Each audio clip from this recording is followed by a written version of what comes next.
Hello friends, Ranjan English tutorial में आप लोग का बहुत बहुत स्वागत है। आज लेकर चले हैं हम तीसरा वीडियो है, ध्यान से देखेंगे। इसके पहले हम 2 वीडियो अपलोड कर चुके हैं यूट्यूब पे, ये अपना तीसरा वीडियो है।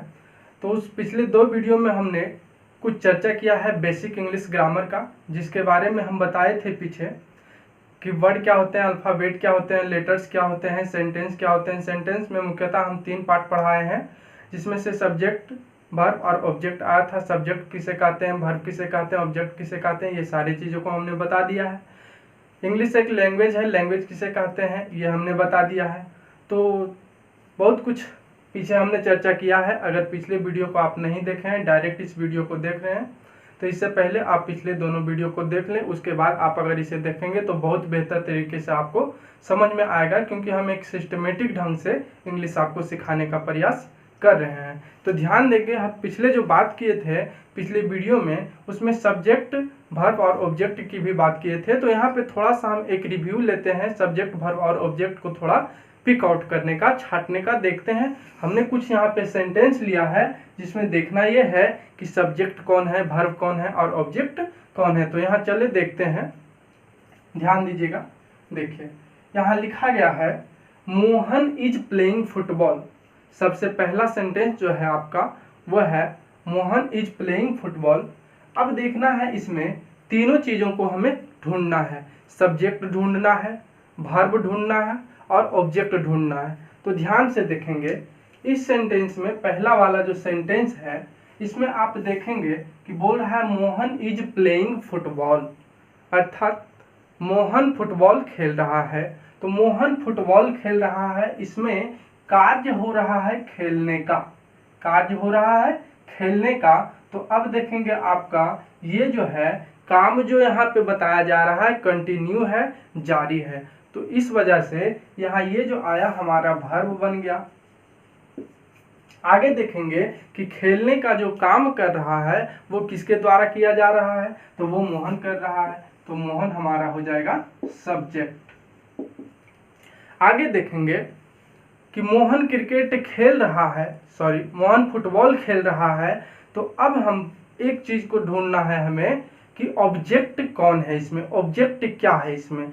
तो हम ऑब्जेक्ट का पता लगाने के लिए आपको 2 कीवर्ड दिए थे, एक व्हाट दिए थे और एक हुम दिए थे। पिछले वीडियो में हमने इसका चर्चा किया है। तो व्हाट से प्रश्न करते हैं तब जब ऑब्जेक्ट के रूप में कोई निर्जीव हो, और होम से प्रश्न करते हैं तब जब ऑब्जेक्ट के रूप में कोई मानव हो। तो यहाँ देख रहे हैं कि फुटबॉल आया है और हम प्रश्न करना चाहेंगे इसमें व्हाट से। अब हम पूछते हैं कि मोहन इज प्लेइंग क्रिकेट, यानी कि मोहन क्रिकेट खेल रहा है। तो इसमें हम क्वेश्चन कर सकते हैं कि मोहन क्या खेल रहा है, मोहन क्या खेल रहा है। तो आप जवाब देंगे फुटबॉल खेल रहा है। तो क्या का अगर जवाब मिल गया, व्हाट का जवाब मिल गया, तो समझेंगे कि वो मेरा ऑब्जेक्ट है। तो यहाँ पे क्या हुआ, फुटबॉल जो है ये मेरा ऑब्जेक्ट मिल गया। सब्जेक्ट का पता लगाने के लिए व्हाट और हु के बारे में हम बताए थे कि व्हाट का प्रयोग सब्जेक्ट का पता लगाने के लिए तब करेंगे जब कोई हमारा सब्जेक्ट नॉन लिविंग हो, अर्थात निर्जीव हो, और हु का प्रयोग सब्जेक्ट का पता लगाने के लिए तब करते हैं जब हमारा सब्जेक्ट कोई मानव हो। तो यहाँ पे मानव है, ऐसा हम बोल सकते हैं कि हु इज प्लेइंग फुटबॉल, यानी कि फुटबॉल कौन खेल रहा है। तो हम ऐसा बोल सकते हैं कि मोहन खेल रहा है। तो हु से प्रश्न करने के बाद हमें इसका जवाब मिल गया, यानी कि ये मेरा सब्जेक्ट हो गया मोहन। और व्हाट से प्रश्न करने पर हमें फुटबॉल के रूप में आंसर मिला, तो फुटबॉल मेरा हो गया ऑब्जेक्ट। अब ध्यान देना है अगले सेंटेंस पे, बोल रहा है you are reading the novel. आप एक नोवेल पढ़ रहे हैं, आप एक नोवेल उपन्यास पढ़ रहे हैं। तो यहाँ पे ध्यान देना है कि सबसे पहले हमें सब्जेक्ट ढूंढना है, सब्जेक्ट ढूंढना है। तो सब्जेक्ट का पता लगाने के लिए 2 कीवर्ड बताएं, एक व्हाट और एक हु।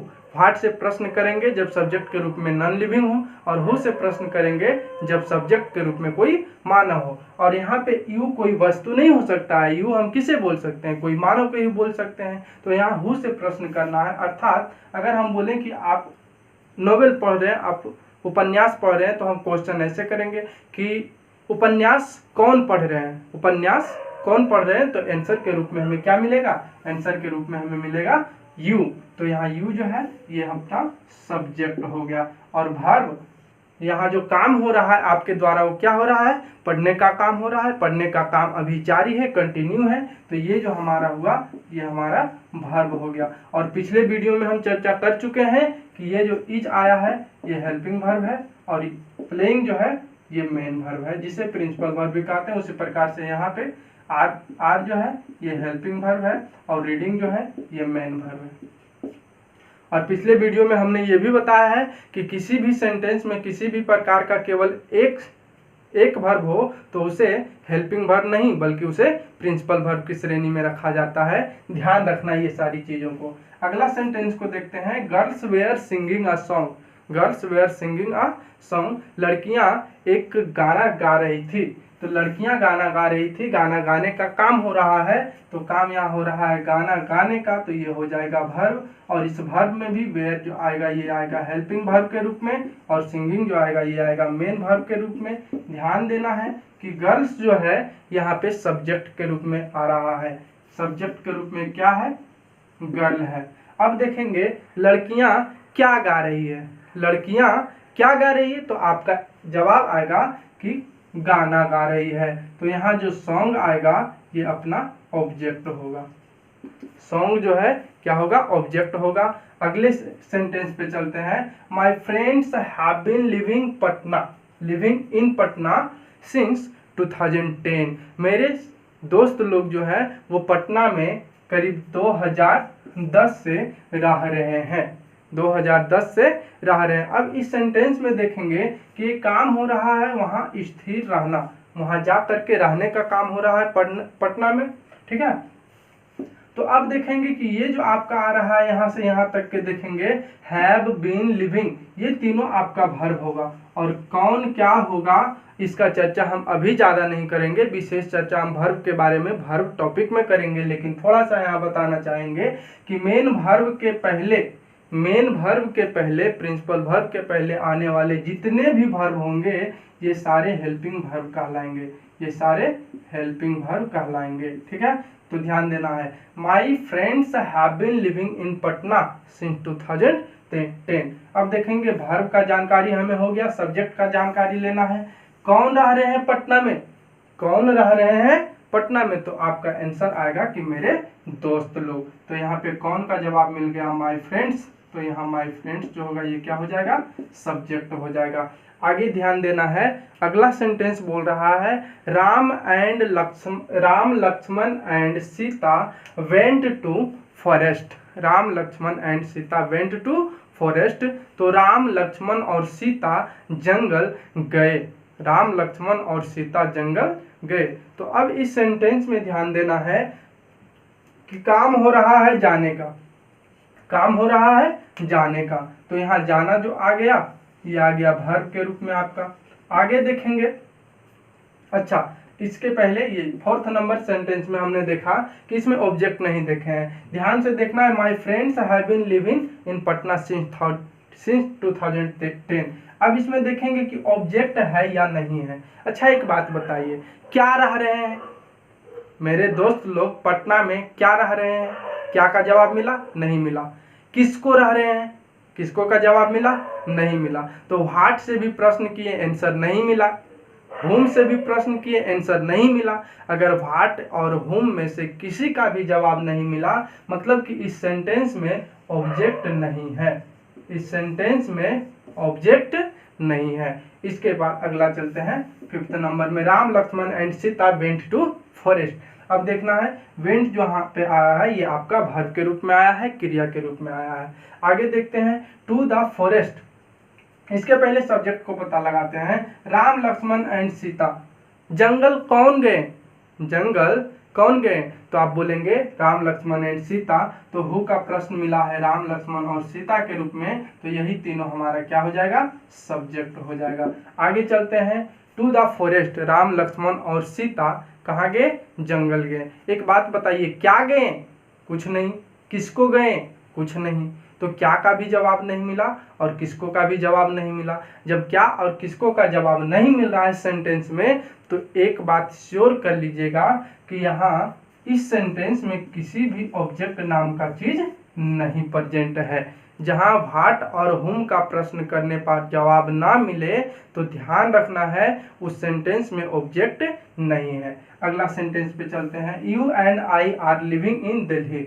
आप और मैं दिल्ली में रह रहे हैं और आप मैं दिल्ली में रह रहे हैं। ध्यान दीजिएगा, कौन रह रहे हैं दिल्ली में? दिल्ली में कौन रह रहे हैं? तो आप और मैं, कौन का जवाब मिल गया, यानी कि ये जो होगा ये हमारा सब्जेक्ट होगा। आगे देखेंगे क्या कर रहे हैं, रहने का काम हो रहा है, लिविंग आर लिविंग क्या हो जाएगा, वर्ब हो जाएगा। आगे इन दिल्ली, अच्छा क्या रह रहे हैं, क्या रह रहे हैं, कुछ नहीं। किसको रह रहे हैं, कुछ भी नहीं। तो फिर यहाँ पे भी हमारा ऑब्जेक्ट अब्सेंट है, यानी कि ऑब्जेक्ट नाम का चीज हमें इस सेंटेंस में भी नहीं मिला। अगला सेंटेंस को देखना है। The teacher has taut English. The teacher has taut English मतलब शिक्षक ने अंग्रेजी पढ़ाया है। शिक्षक ने अंग्रेजी पढ़ाया है। कौन अंग्रेजी कौन पढ़ाया है, शिक्षक ने। शिक्षक क्या हो जाएगा, द टीचर हो जाएगा सब्जेक्ट। आगे हैज टाउट, ये आपका पढ़ाने का काम हुआ, ये हो गया आपका वर्ब। और आगे देखेंगे क्या पढ़ाया जा रहा था, क्या पढ़ाया गया, क्या पढ़ाया गया, तो क्या का जवाब मिल रहा है, मिल रहा है इंग्लिश पढ़ाया गया। तो इंग्लिश जो हो जाएगा ये हमारा क्या हो जाएगा, अपना सब ऑब्जेक्ट हो जाएगा। ध्यान देंगे आगे 8 नंबर सेंटेंस में। My friend was going to Delhi. मेरे जो दोस्त है वो कहाँ जा रहा है, मेरा जो दोस्त है वो कहाँ जा रहा था, वो जा रहा था दिल्ली। मेरा दोस्त दिल्ली जा रहा था। अब देखेंगे कि कौन जा रहा था, तो माय फ्रेंड, तो ये हो जाएगा सब्जेक्ट। आगे क्या कर रहा था, जा रहा था, ये हो जाएगा वर्ब। और कहाँ जा रहा था, क्या जा रहा था, किसको जा रहा था, क्या और किसको का जवाब नहीं मिला, मतलब कि इसमें ऑब्जेक्ट नहीं है। तो इस सेंटेंस में भी ऑब्जेक्ट नहीं है। आप लोग इसे छाप लेंगे।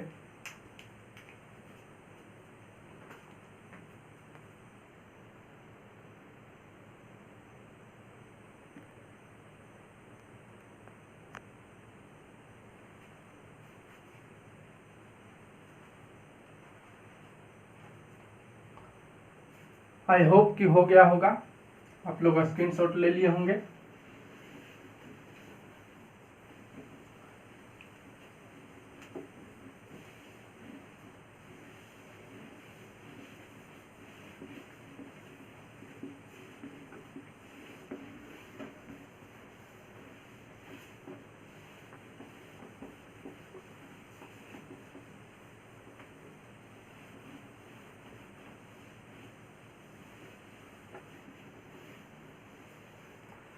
चलिए तो आगे चलते हैं। पिछले वीडियो में हम लोग देखे थे, लैंग्वेज के बारे में बात कर रहे थे कि language is the source of communication, कि लैंग्वेज जो है, भाषा जो है वो संचार का साधन है, संचार का माध्यम है। अगर हम लोग अपने किसी भी परिवेश में रहते हैं, किसी भी क्षेत्र में रहते हैं, तो अपना अपना एक लैंग्वेज होता है जिसके द्वारा हम अपने मनों की भावनाओं को, मन की, आत्मा की जो बात होते हैं उसे प्रकट करते हैं, एक दूसरे के पास शेयर करते हैं। तो शेयर करने का जो माध्यम होता है वो हमारा भाषा होता है।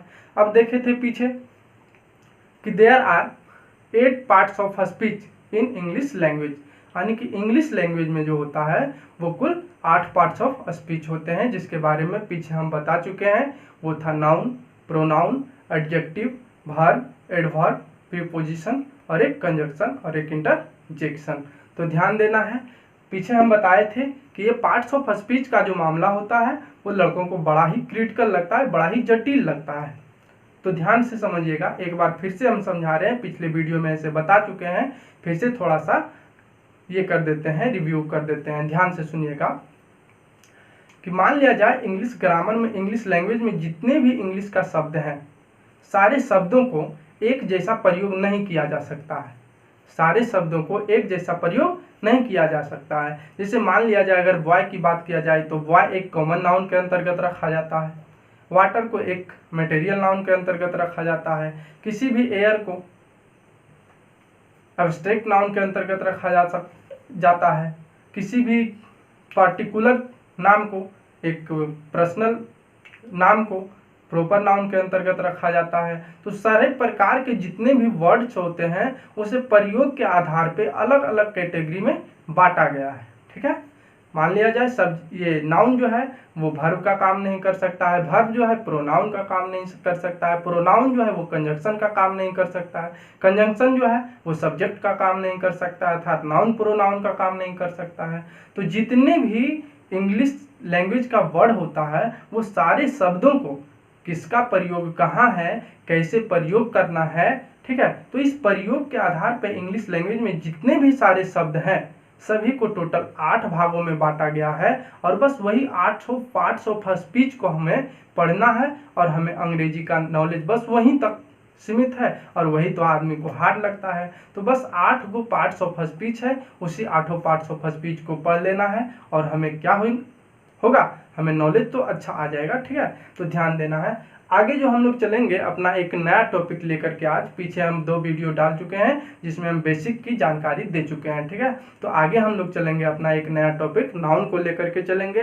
पहले नाउन को कवर करेंगे, उसके बाद प्रोनाउन को कवर करेंगे। लोग बहुत सारे ऐसे भी होते हैं आर्टिकल से शुरू करते हैं। अब आर्टिकल से अब शुरू करते हैं तो सोच लीजिए आर्टिकल का प्रयोग क्यों होता है, आर्टिकल कहाँ प्रयोग होता है, आर्टिकल क्यों प्रयोग होता है, इसका जानकारी तो होना चाहिए। अब आर्टिकल के प्रयोग के बारे में शिक्षक लोग बता देते हैं कि देखिए आर्टिकल का प्रयोग नाउन के लिए होता है, नाउन के लिए बनाया गया है। तो ए भैया जब नाउन आप नहीं पढ़ाए हैं तो क्या पता बच्चा को कि आर्टिकल के पहले, आर्टिकल जो होगा किस नाउन के पहले आएगा।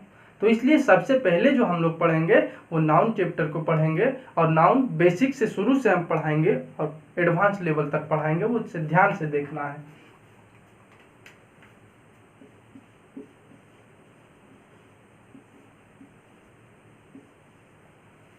तो सुनना है, सबसे पहले ध्यान से सुनना है। हम एक बात बताएंगे उसे ध्यान से सुनना है और आपको समझ में आना ही आना है। ठीक है, तो ध्यान देंगे। नाउन क्या है, नाउन क्या है।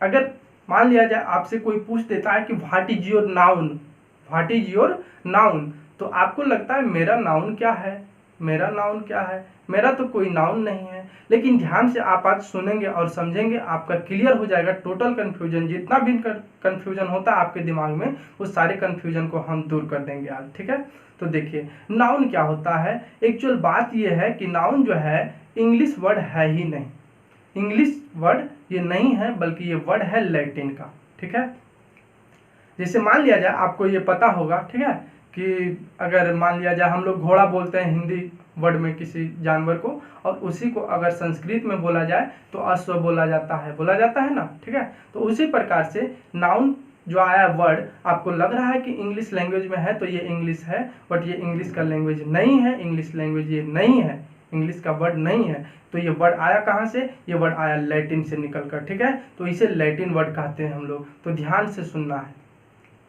हमने क्या पूछा कि व्हाट इज योर नेम, आपका नेम क्या है, व्हाट इज योर नेम, तो आप तुरंत बता देंगे कि मेरा नाम ये है। लेकिन अगर वही हम आपसे पूछेंगे कि व्हाट इज योर नाउन, तो आप कुछ बता नहीं पाएंगे। तो आज श्योर हो जाइएगा, सर्टेन हो जाइएगा, ध्यान से सुनिएगा कि नाउन एक लैटिन वर्ड है जिसका मीनिंग जो होता है इंग्लिश में हम लोग नेम कह सकते हैं और हिंदी में इसको नाउन कह सकते हैं। अर्थात संज्ञा जो होता है वो किसी भी नाम को हम कह सकते हैं। ध्यान से सुनेंगे, नाउन क्या है।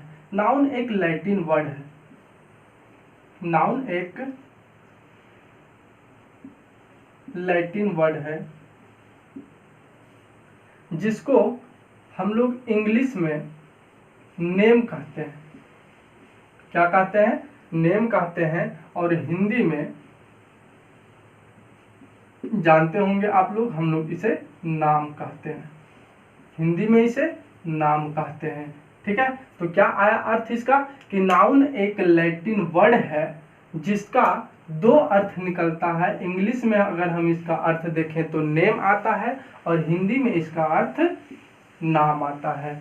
तो तो यहाँ से एक चीज पता चला कि नाउन का मतलब क्या होता है, नाम होता है। नाउन का मतलब क्या होता है, नाम होता है। तो अब सोच लीजिए, अगर आपसे कोई पूछते कि व्हाट इज योर नाउन, तो आपको ये पता चलना चाहिए कि वो हमसे मेरा नाम ही पूछ रहा है। अगर ऐसा पूछ दे कि what is your fathers noun, what is your fathers noun, तो फिर आप ऐसा समझना कि हमारे पिताजी का नाम के बारे में पूछ रहा है। ठीक है, तो देखिए नाउन क्या है। नाउन एक लैटिन वर्ड है जिसको इंग्लिश में हम लोग नेम कहते हैं और हिंदी में क्या कहते हैं, नाम कहते हैं। तो इस प्रकार ये सिद्ध होता है कि दुनिया का जितना भी नाम होगा उसे नाउन कहा जाएगा। दुनिया में जितना भी नाम होगा उसे नाउन कहा जाएगा। अब ध्यान से सुनना है थोड़ा सा कि दुनिया में 1 मिनट का थोड़ा सा ब्रेक लेंगे आप और सांस को फुलाएंगे और सोचेंगे कि क्या दुनिया में ऐसा कोई भी चीज है जिसका नाम नहीं है।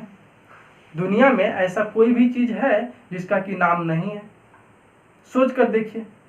नहीं, तो आपका जवाब आया होगा कि नहीं, ऐसा तो कुछ भी नहीं है जिसका कि नाम नहीं है। अरे भैया, इसीलिए तो कहा गया है, ठीक है, इसीलिए कहा गया है कि आदमी इज ए चंडाल प्राणी, आदमी इज ए चंडाल प्राणी। ठीक है, मतलब ऐसा, चलिए मजाक में हम बोल रहे हैं। ठीक है, अब होता क्या है, असल में बात यह है कि आदमी एक ऐसा विचित्र प्राणी है जो ना करने का वो भी कर देता है, जो करने का वो ना कर पाता है। ठीक है, तो ध्यान से देखेंगे और सुनेंगे कि सोचिए, जिसको हम देख पाते हैं, छू पाते हैं, पकड़ पाते हैं, अनुभव कर पाते हैं, ठीक है, उसका तो नाम रखते ही रखते हैं। लेकिन सोचिए जिसको नहीं देख पाते हैं उसका भी नाम रख दिया जाता है, उसका भी नाम रख दिया जाता है। अब आप गाना सुने होंगे एक ठो, ठीक है, कि तेरी आंखों में मुझे प्यार नजर आता है। अरे भैया, प्यार नजर आने वाली चीज ही नहीं है तो आपको प्यार नजर क्या आएगा। तो इससे यह साबित होता है कि नाम हर एक चीज का कुछ ना कुछ है। इस दुनिया में जिस चीज का भी अस्तित्व है उसका कुछ ना कुछ नाम दिया गया है, और नाम ही तो नाउन है। नाम ही क्या है, नाउन है। तो दोस्तों ध्यान से समझना है और देखना है कि नाउन क्या है। नाउन किसी भी नाम को हम नाउन कहेंगे। ठीक है, तो आज से इस चीज को रटना भूल जाइए कि किसी व्यक्ति, वस्तु, जानवर, स्थान, भाव, एक्शन के नाम को संज्ञा कहेंगे। अरे भैया, नेम है मतलब वो नाउन है, नाउन है मतलब उसे नेम कहेंगे। ठीक है, यहाँ तक के क्लियर हो गया होगा आई होप। तो एक बार फिर से हम इसको रिपीट कर देते हैं कि नाउन क्या है। नाउन एक लैटिन वर्ड है, लैटिन शब्द है जिसको इंग्लिश में हम लोग नेम कहते हैं और हिंदी में नाम कहते हैं। अर्थात दुनिया का जितना भी नाम होगा वो सारे नाउन कहलाएंगे। दुनिया में जितने भी नाम होंगे, जिस भी चीज का नाम होगा उसे नाउन कहेंगे। अब इसके बाद हम लोग पढ़ेंगे कि नाउन कितने कैटेगरी में आते हैं। ठीक है, तो ध्यान से देखेंगे, ऐसा थोड़ा सा हम इसका डिफिनेशन भी लिख देते हैं।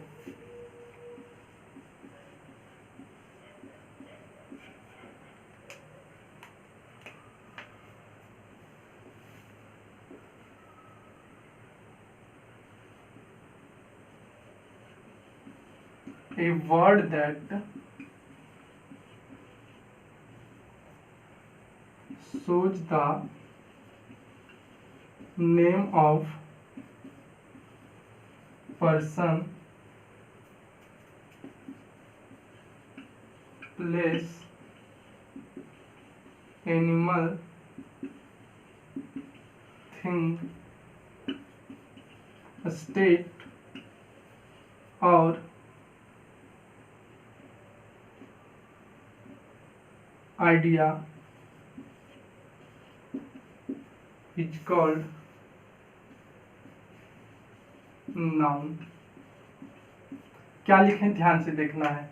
A word that shows the name of person, place, animal, thing, state और idea is called noun.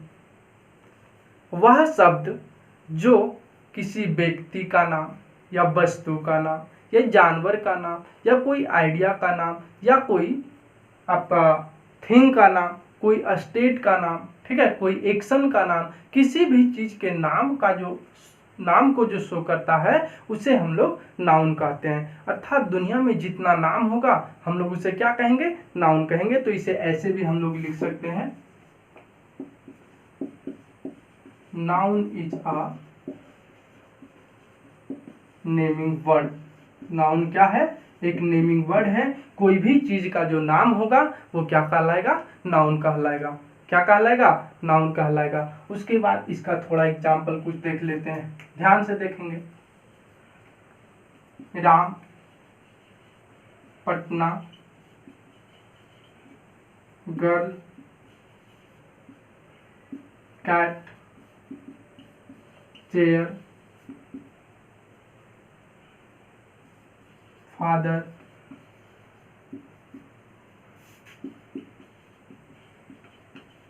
Friend, cattle, mango, etc। तो ये सारे जितने भी हमने लिखा है ये कोई भी चीज का कुछ ना कुछ का नाम है, ठीक है। और जितने भी नाम होंगे वो क्या होंगे? नाउन कहलाएंगे। तो आई होप आपको समझ में आया होगा, इसे आप लिख लेंगे।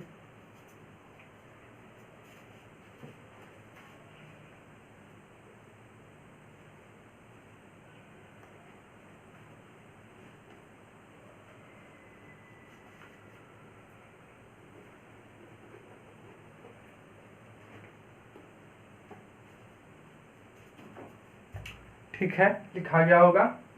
चलिए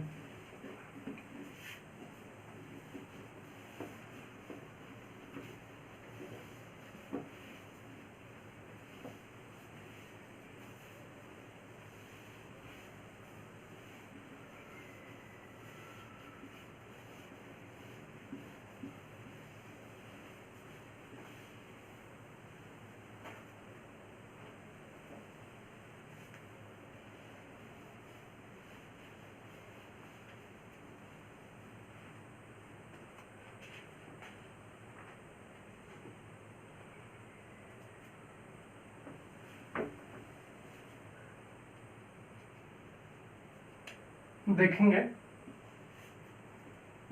if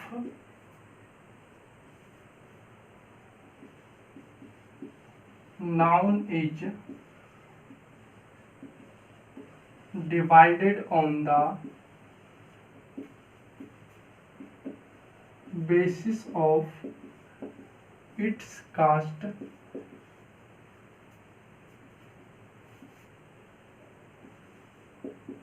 it is found into 5 parts। यदि, लिख लेंगे हिंदी आप लोग, यदि नाउन को इसके जाति के आधार पे बांटा जाए तो ये 5 रूपों में आता है। कितने रूपों में आता है? 5 रूपों में आता है। कौन कौन है उसे लिख देते हैं। Number first, proper noun. Second, common noun. Third, collective noun. Fourth आपका आएगा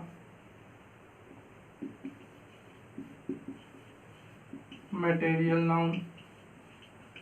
और फिफ्थ जो आएगा आपका अब्स्ट्रैक्ट नाउन।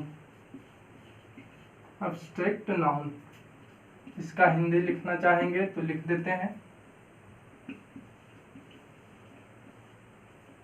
व्यक्तिवाचक संज्ञा।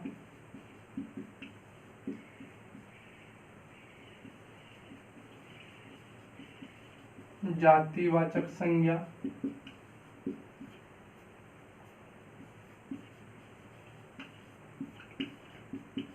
समूहवाचक संज्ञा।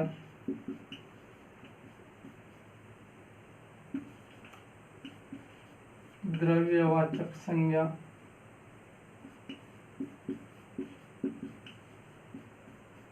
और आपका एक हो जाता है भाववाचक संज्ञा। भाववाचक संज्ञा, इसे नोट डाउन करेंगे अपने कॉपी में, उसके बाद आगे चलते हैं।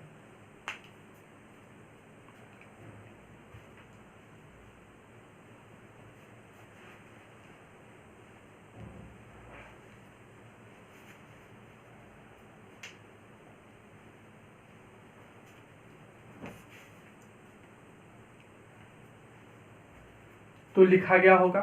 ध्यान देंगे थोड़ा सा, इसका भी एक कीवर्ड बताते हैं आपको। कीवर्ड ये है, नाउन को आद रखने का एक कीवर्ड है जिसको हम PCCMA बोलते हैं और इसको लिखते हैं पक्कमा। क्या लिखते हैं? पक्कमा। ये क्या है? ध्यान से सुनेंगे। पक्कमा जो है पश्चिम बंगाल का रानीगंज में एक जगह का नाम है। ठीक है, पश्चिम बंगाल का रानीगंज में एक जगह का नाम है जिसे हम लोग पक्कमा कहते हैं। और इसी पक्कमा से PCCMA, पक्कमा से हम लोग याद रखेंगे कास्ट के आधार पे नाउन का भेद। ठीक है, P से हो जाएगा proper noun, C for common noun, C for collective noun, M for material noun, A for abstract noun. तो आप लोग थोड़ा 2-4 बार बोल करके इसे पढ़ लेंगे, याद कर लेंगे। Proper noun, common noun, collective noun, material noun, abstract noun, इस प्रकार से ये 5 हुआ आपका जाति के आधार पे। अब हम लोग बारी बारी से पढ़ेंगे।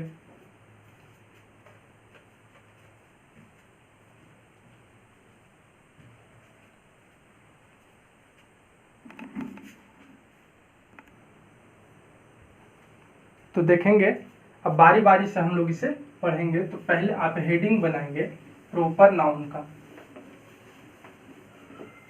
हेडिंग आपको बनाना है ऊपर में प्रॉपर नाउन का।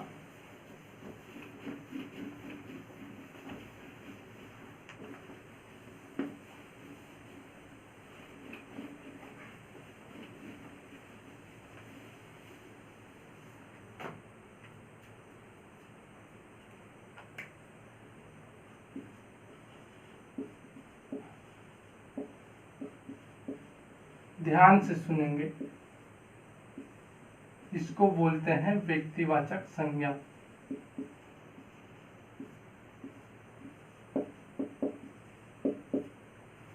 प्रॉपर नाउन क्या होता है? कहा जाता है proper noun is a particular name of any thing. Proper noun is a particular name of any thing. किसी भी चीज के नाम को, किसी भी चीज के खास नाम को, पार्टिकुलर नाम को, स्पेसिफिक नाम को हम लोग प्रॉपर नाउन कहते हैं। अच्छा, एक बात, अगर इसका नाम नाउन है तो नाउन जैसे ही आ जाए तो समझ लेना है कि नाम होगा। प्रॉपर नाउन है मतलब कोई भी नाम होगा, लेकिन वो नाम ही होगा। तो ध्यान देना है, प्रॉपर नाउन क्या होता है? Proper noun is the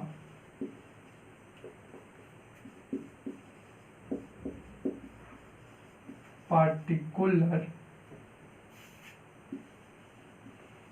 name of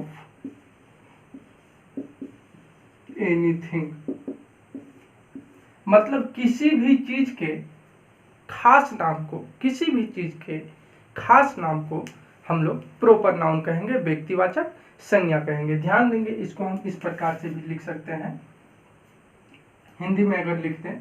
ठीक है,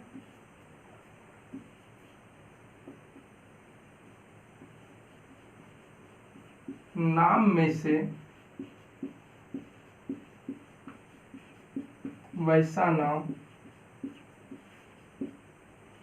जो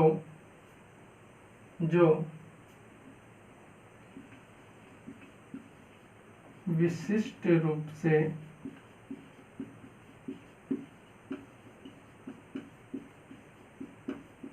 औरों से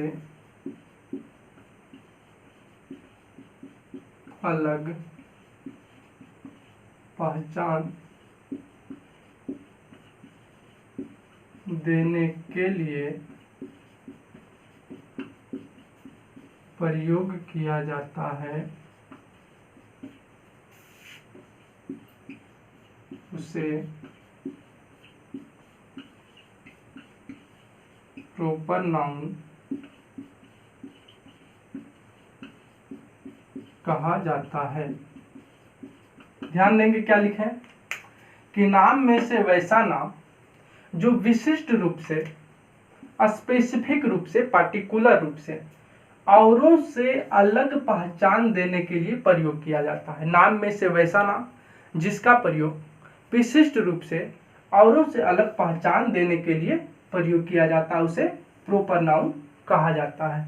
इसका मतलब ये हुआ कि पार्टिकुलर नेम एक ऐसा नाम होता है जैसा किसी दूसरे का नहीं, अर्थात अगर किसी चीज का पार्टिकुलर नाम का हम बात कर रहे हैं, इसका मतलब कि उस पार्टिकुलर नाम का अर्थ ये हुआ कि वो किसी दूसरे से अलग है, वो किसी दूसरे से अलग है, अर्थात वो दूसरे नामों से अलग है। अगर मैं बात करूं राम का, तो राम सबका नाम नहीं हो सकता है। अगर हम बात करें मोहन का, मान लिया जाए मेरा नाम मोहन है, मोहन आपका भी नाम है, उसका भी नाम है, उसका भी नाम है, आपके दोस्त का भी नाम है, ऐसा नहीं हो सकता, आपके पड़ोसी का भी नाम है, ऐसा नहीं हो सकता है। तो मोहन एक मेरा पार्टिकुलर नाम है, एक मेरा खास नाम है, जिसे किसी खास व्यक्ति का बोध होता है, ठीक है, किसी खास लड़का का बोध होता है। तो क्या है, नाम में से वैसा नाम जो विशिष्ट रूप से और उसे अलग पहचान देने के लिए प्रयोग किया जाता है, उसे प्रॉपर नाउन कहा जाता है, पार्टिकुलर नेम कहा जाता है। क्या बोला, proper noun is the particular name of any thing. Proper noun क्या होता है, किसी भी चीज का पार्टिकुलर नेम होता है, किसी भी चीज का पार्टिकुलर नेम होता है। अब ध्यान देंगे, आपका जो पार्टिकुलर नेम होगा वो क्या क्या होगा, वो थोड़ा सा समझाने का प्रयास करते हैं। आपका अपना नाम पार्टिकुलर नाम है, क्योंकि सोच लीजिए आपका नाम जो है, क्या आपके घर में किसी और का नाम है, आपके भाई का नाम है, आपके पिता का नाम है, नहीं हो सकता, ठीक है। तो आपका नाम जो है वो पार्टिकुलर नाम है, कोई खास नाम है। आपके पिताजी का नाम वो भी एक पार्टिकुलर नाम है, क्योंकि उनका भी सभी से अलग नाम है, ठीक है। आपकी गांव का नाम वो भी पार्टिकुलर नेम है, आपका शहर का नाम वो भी पार्टिकुलर नेम है, ठीक। तो हम इस प्रकार से एग्जाम्पल में लिख सकते हैं। मान लिया जाए किसी का नाम लिख दिया जाए मोहन, ये पार्टिकुलर नेम हो गया, प्रॉपर नाउन हो गया। पटना पार्टिकुलर नेम हो गया। नवादा पार्टिकुलर नेम हो गया। एशिया पार्टिकुलर नेम हो गया। बिहार पार्टिकुलर नेम हो गया। महात्मा गांधी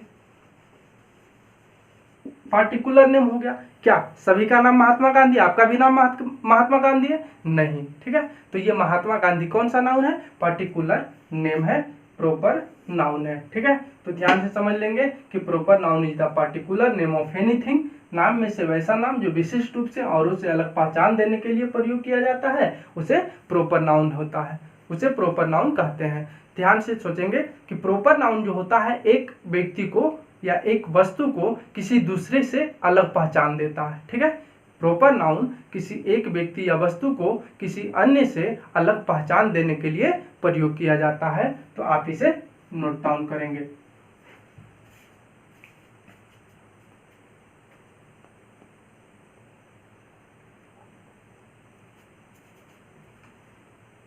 तो लिखा गया होगा, ध्यान देंगे आगे। इसके कुछ फैक्ट्स होते हैं जिसकी चर्चा हम अभी तुरंत करने वाले हैं।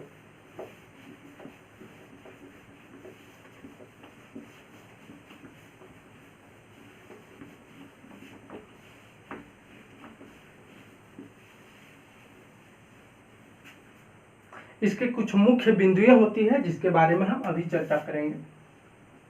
फैक्ट्स, तथ्य। ध्यान से देखेंगे, कहा जाता है, सबसे पहला नंबर फैक्ट्स बोलता है कि generally a proper noun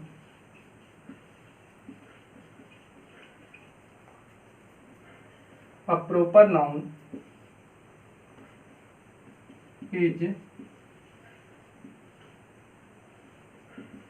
beginning with capital letter।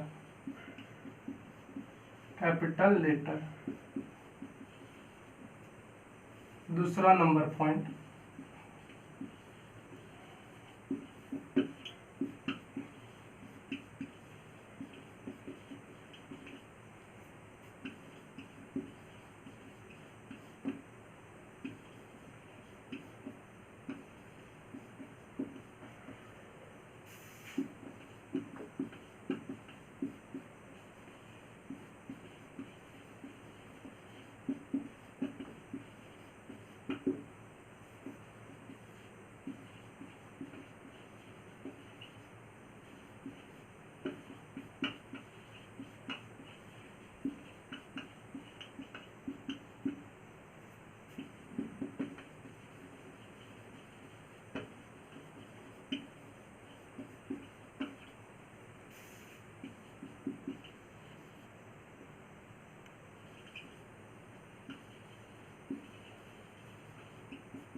ध्यान से देखेंगे।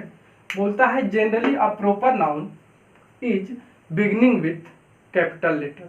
Generally a proper noun is beginning with capital letter, अर्थात साधारणतः किसी प्रोपर नाउन का जो शुरुआत होता है, किसी भी प्रोपर नाउन का जो शुरुआत होता है वो किससे होता है? कैपिटल लेटर से होता है। किससे होता है?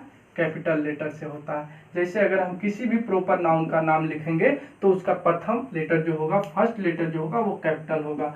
अगर हम ऐसे नाम लिखें तो ये सही, लेकिन अगर ऐसे लिखेंगे तो ये क्या हो जाएगा?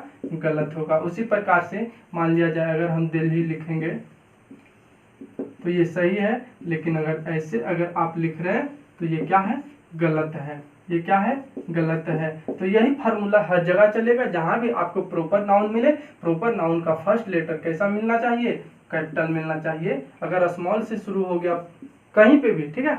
और ऐसा नहीं होता है कि केवल सेंटेंस का शुरू में ही, नहीं, सेंटेंस का किसी भी पार्ट में अगर प्रोपर नाउन है तो उसका शुरुआत होना चाहिए कैपिटल लेटर से। अगला पॉइंट है generally a proper noun does not gate article before itself. अब आर्टिकल की बात आया तो आर्टिकल क्या है? आर्टिकल ए एंड दा जो होता है, तीन हमारा आर्टिकल होता है, ठीक है। ये दोनों को हम लोग इंडिफिनिट आर्टिकल बोलते हैं और दा को हम लोग डिफिनिट आर्टिकल बोलते हैं, जिसका चर्चा आर्टिकल में विशेष रूप से होगा, ठीक है। तो generally a proper noun does not gate article before it self. कहने का मतलब है कि किसी भी प्रोपर नाउन के पहले, किसी भी प्रोपर नाउन के पहले जनरली आर्टिकल का प्रयोग नहीं होता है। अगर हम लिख देंगे ए राम इज माई फ्रेंड, तो ये कहना गलत हो जाएगा। यहाँ से ए को हटाना पड़ेगा। ए का यहाँ कोई जरूरत नहीं है, क्योंकि ये प्रोपर नाउन है और प्रोपर नाउन अपने पहले कभी भी आर्टिकल को नहीं लेता है। अगला पॉइंट देखते हैं। बोल रहा है generally a proper noun is singular and gets a singular verb. Generally एक प्रोपर नाउन जो होता है वो सिंगुलर फॉर्म में होता है। प्रोपर